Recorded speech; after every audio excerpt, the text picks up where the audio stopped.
Aspirants, पिछले video में हमने देखा था कि रेगुलेटिंग एक्ट 7073 क्या होता है एंड इस वीडियो में हम देखेंगे कि पिट्स इंडिया एक्ट 7084 क्या होता है। हम इसको डायग्राम में देखते हैं तो हमें ज़्यादा समझ आएगा। ये रहा Pitt's India act 7084। Regulating act में क्या था ना कि उसमें बस एक ही बॉडी था, लाइक सीओडी, मतलब गवर्नर जनरल बंगाल अपना commercial function and political function जो है वो सारे का रिपोर्ट कोर्ट ऑफ डायरेक्टर्स को देते थे। एंड कोर्ट ऑफ डायरेक्टर्स जो है उसका बस पॉलिटिकल फंक्शन जो है वो ब्रिटिश स्टेट को देते थे। लेकिन इस एक्ट में क्या हुआ है, डुअल गवर्नमेंट का स्टैब्लिशमेंट हुआ है by British state. Dual government ये दोनों है, COD like court of directors and board of control. COD को मैनेज करने के लिए क्या दिया गया, कमर्शियल फंक्शंस, ये कमर्शियल फंक्शंस को बस मैनेज करेंगे। एंड बोर्ड ऑफ कंट्रोल जो है वो पॉलिटिकल फंक्शंस को मैनेज करेंगे। एंड जो बोर्ड ऑफ कंट्रोल है वो लास्टली पॉलिटिकल फंक्शंस को जो है ब्रिटिश स्टेट में ट्रांसफर कर देंगे।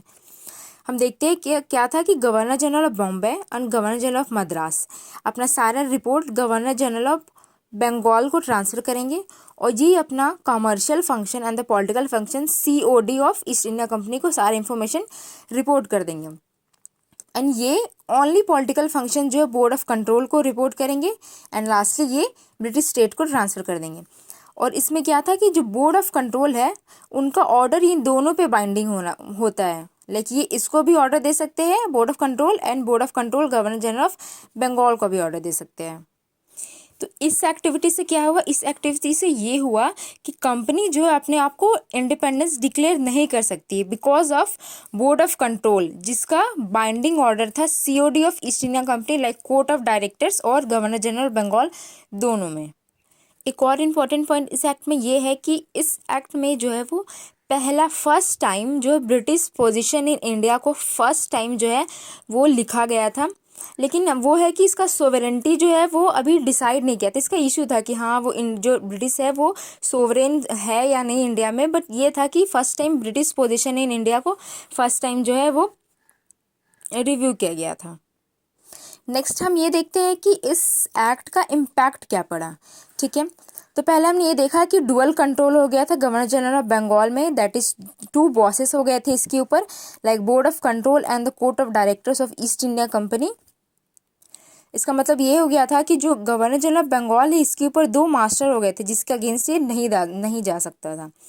एंड नेक्स्ट है ये कि स्टिल जो गवर्नर जनरल ऑफ बंगाल है उनके पास अभी भी वीटो पावर जो नहीं हुआ था।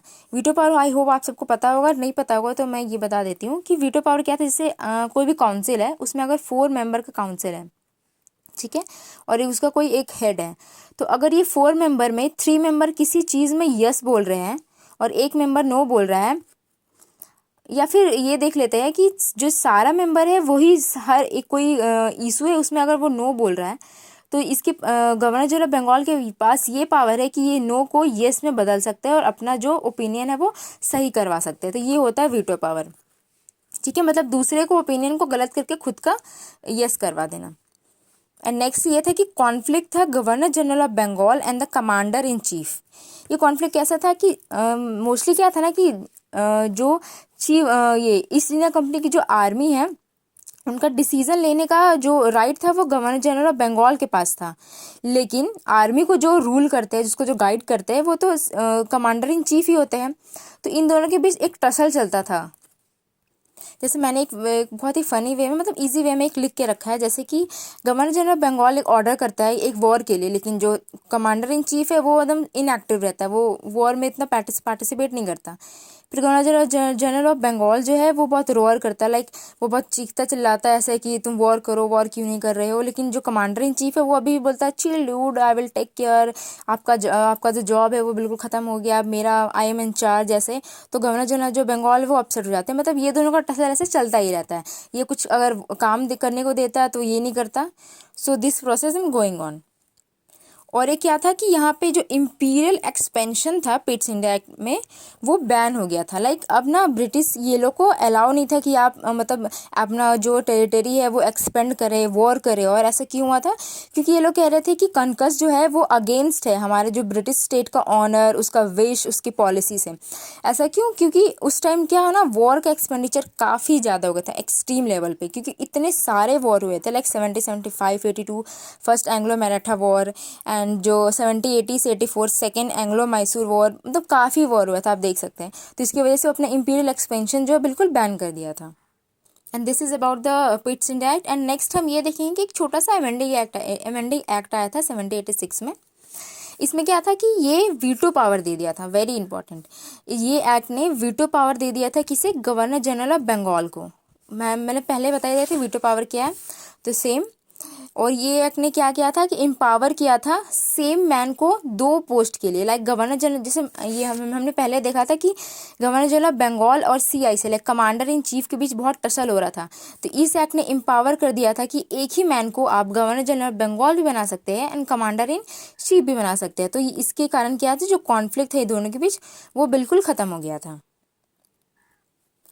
एन एग्जाम्पल देखो, जो कॉर्नवालिस 8693 है वो पहली बार गवर्नर जनरल ऑफ बंगाल और CIC like chief commander of India जो CIC वो बन गया था। देखिए मैंने एक ना यहाँ पे एक ट्रिक लिखा है, like Cornwallis 8683।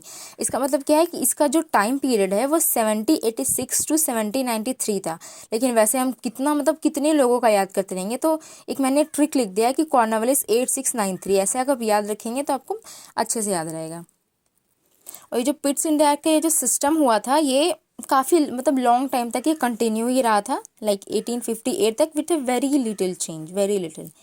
This system control would not change, ये आप देख सकते हैं, लाइक BOC COD, उसके नीचे governor general of Bengal, like the Madras and Bombay, ये इसका जो है ये दोनों पे बाइंडिंग रहेगा ऑर्डर।